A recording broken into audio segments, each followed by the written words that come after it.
Martyn's Law versus the Health and Safety Act 1974. Hello, my name's Luke from Equilibrium Risk, and in this short video I just wanted to discuss the differences between the two legislations, because on the face of it they are both about risk assessment and identifying hazards within the workplace. But as we delve deeper, there are actually some differences. Firstly, it's about scope.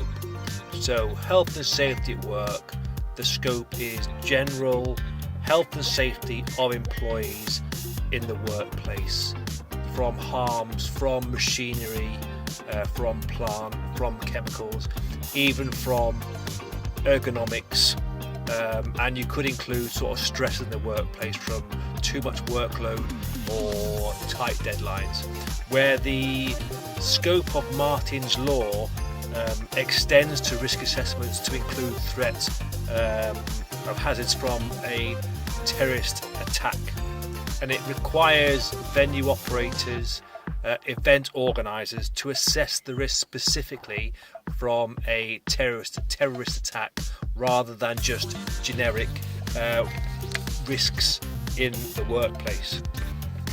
The second part, another reason why Martyn's Law is different, is the nature. So under the Health and Safety and Security Act, the primarily focus is health and safety or hazards within the workplace, and these generally are slips, trips, falls, that sort of stuff. It may include exposures to other things such as harmful substances and strains from sitting at a desk for too long. While Martyn's Law extends the nature of these risk assessments to specifically include the threat of a terrorist attack.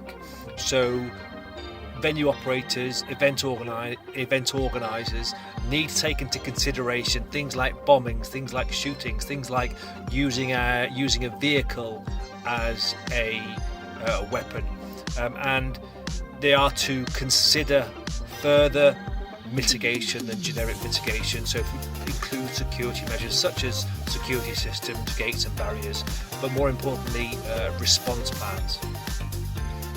And finally, why Martyn's Law is different from the Health and Safety at Work Act is transparency.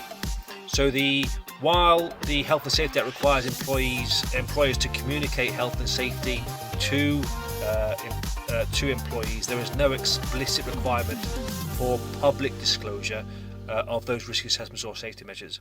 While in the case of Martyn's Law, it emphasises the need for public disclosure of the security information, and including such details as risk assessments and mitigation strategies, and more importantly response plans. And the aim there is to reassure event users, members of the public, that they are safe and they can use that space in a safe environment.